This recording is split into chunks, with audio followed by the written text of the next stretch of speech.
Waiting for That's the perfect way to start real estate investing with Alex Deacon.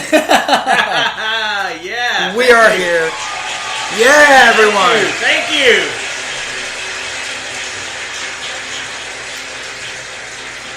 All right, folks. Our studio audience here. Everyone's pumped. Everyone's Yeah, Adam, how are you today? I am well, sir. How are you? I'm sure. If I was any better, there'd be two of me. Oh! Last thing we need is two of you, good sir. Come on, Adam. Give me a break. All right, so you are the star of the show here, good sir. Let's get into it.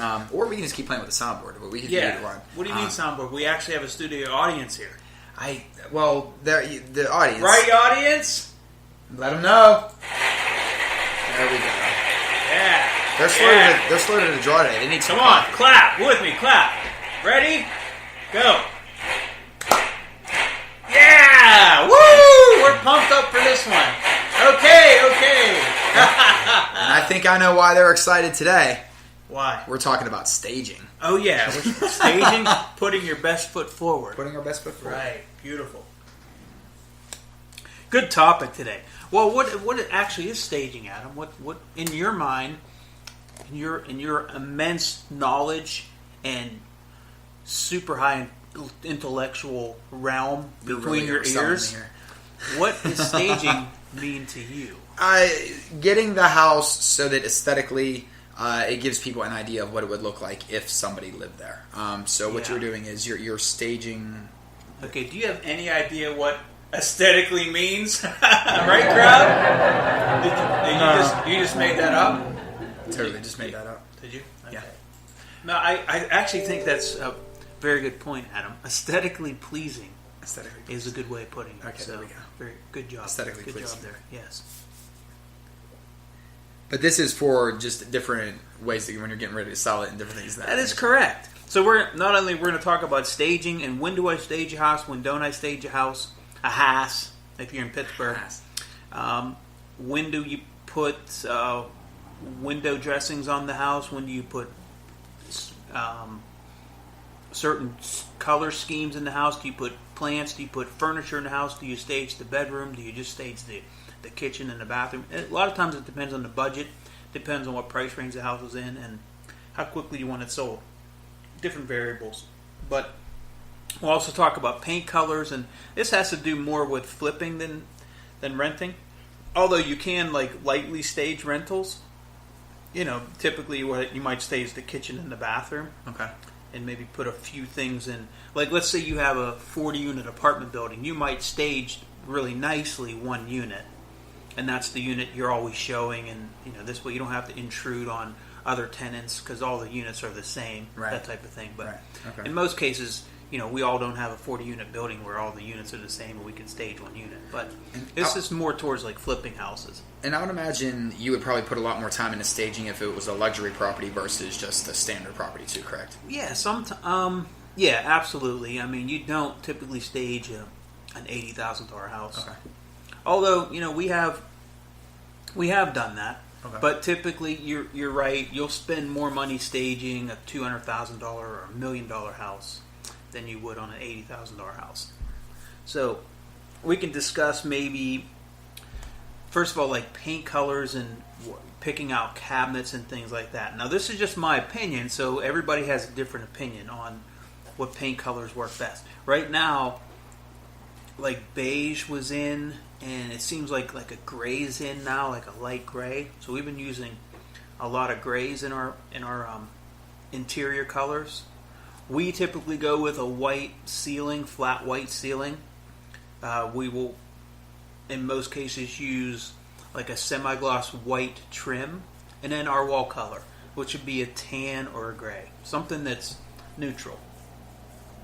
You don't want to go with colors that you like, because they might not necessarily be the colors that the masses like. You want to go with not what you like, but what people are attracted to. So and typically you wouldn't put spackle, in spackles are the bumpy ceilings, right? Sometimes you'll put a textured ceiling in. Sometimes that covers up small cracks. What about things on like walls? Because I've seen a house where it was on Yeah, walls. you can do textured on walls. If you do a nice job of texturing, it can give it a nice rich look to it. But you typically just do texturing when you're trying to cover up some plaster cracks. It's not like you're hiding anything. You're just it's one way of just getting rid of the cracks and still making it look nice. Gotcha. Okay. So typically, neutral colors will go with a neutral carpet if we're going to do carpeting. Like kitchen cabinets, bathroom cabinets.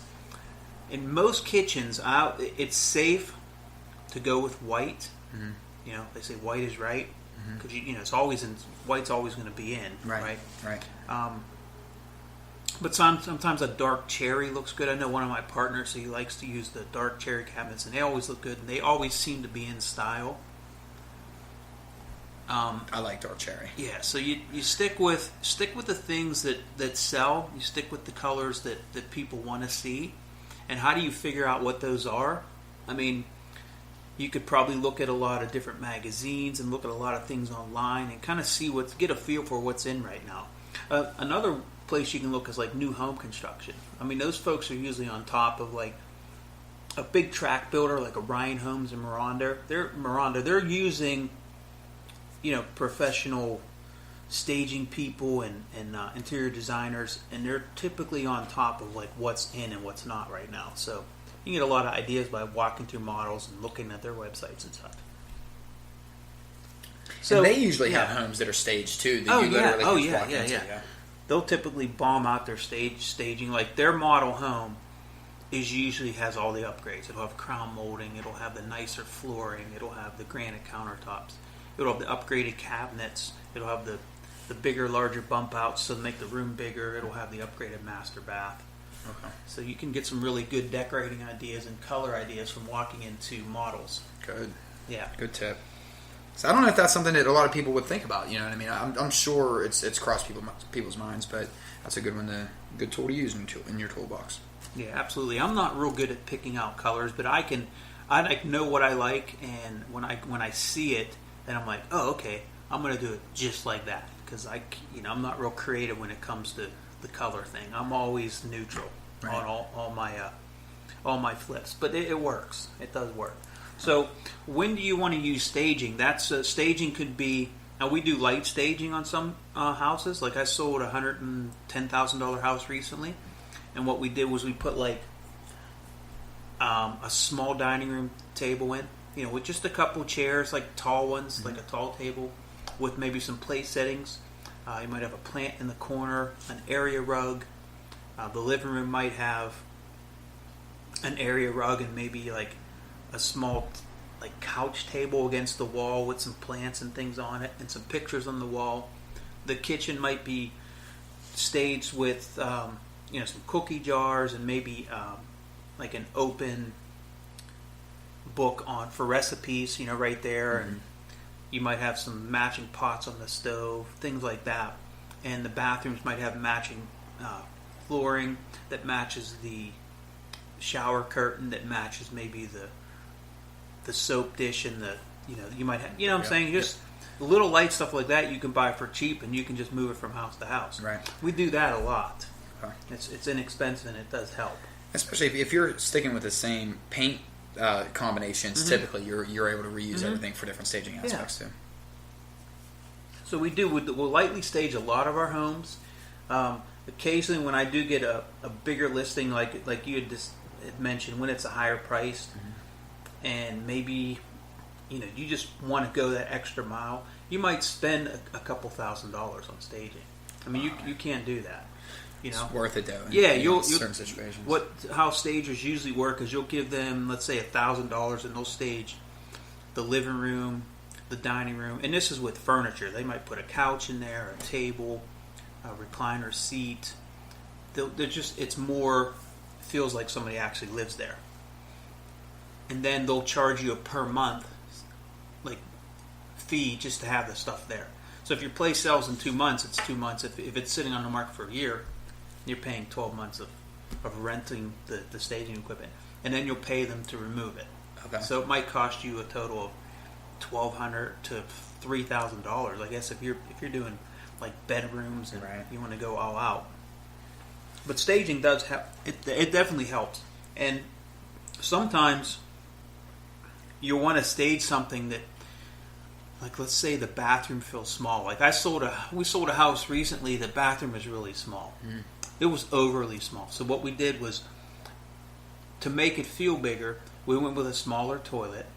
We went with a very small sink and base, like real teeny, but it looked good, and it was, it had form, and you could use it. It was usable. It wasn't just something like from a Barbie house. It actually worked. But you can make a smaller room feel bigger by, of course, doing things like that, and also sometimes staging it, maybe with some mirrors and things like that, to make it feel bigger. And that helps tremendously, because sometimes room sizes can be a deal killer. Especially, I'm glad you brought up the bathroom, because that's one that, I guess all jokes aside, that's one where typically people do like to have a little bit more room in, just to navigate. Yeah. That's, Oh yeah, we've had some really small bathrooms. I saw one not that long ago. It had a corner sink. It was just a powder room. It was an older house too. This sink was like literally from, you ever see those little kitchen sets that little kids have? Yeah. It was like a sink like that. It was the craziest thing. You could barely get your hands in there to wash your hands, but it worked. Have like the stem base on it, almost. It wasn't a lot of thought going into the design of that house, but so I think staging can help. It just has its place. Make sure you're using the proper paint colors and using colors and designs that are today appealing to the masses. Remember, you don't want to make it appealing to you, because you may not be the 80% of, you might be the odd one out that likes weird colors and this, and that's fine. Like the shag carpets, not when you're trying to sell, a house. If you're going to live there, make it your own. Yeah, putting your best foot forward. That's what it's all about. You only get one chance. You get you only get one chance to make a first impression. So when you open, first of all, the outside needs to be aesthetically appealing. So the most you can do on the outside, the least amount of work, but the most bang for the buck, is obviously painting the outside, pressure washing it, making it clean, doing some light landscaping, maybe putting in some cheap landscaping lights. Makes all the world of difference. So when you walk up to the front door, that front door is freshly painted. You have a new mailbox, new numbers on the address. You might even have a brass door knocker on there. And then when you open that door and walk into the living room, that's your first impression when you walk inside. So make sure that's a good one. And the rest is, a little bit of luck and a little bit of doing your homework and making sure you bought it at the right price and you listed it at the proper price, so you can make a profit. So basically, know when to stage and how to stage. So, and this is something I would imagine it's trial, error, and you just get better with over time, just like anything else. Mm-hmm. Yeah, absolutely. There we go.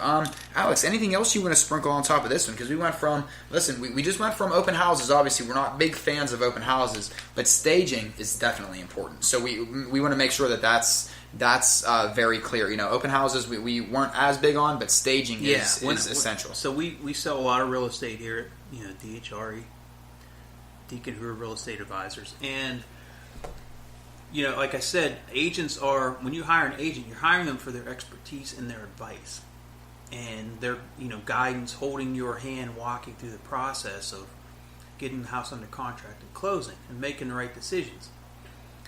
The thing you have to remember is we help, or at least I do, I help my clients stage their house. Like, so a lot of times they're living there.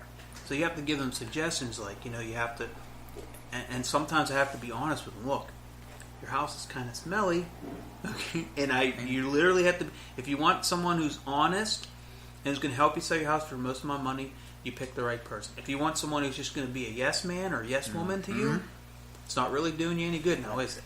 Right. So a lot of times we get people that cook with certain types of, they cook a lot and the smell is overwhelming. Different spices or whatever they use, yeah. Tell them, you need to do something here. I'm telling you right now, because we're going to have a problem here. Or your pets, you're going to have to think that they're barking all the time. That people can't look at the house with them here because they're just completely barking and they're nonstop. You have 17 pieces of furniture in your living room. You need to thin it out. Let's get rid of a couch. Let's get rid of 6 tables that you don't need because you keep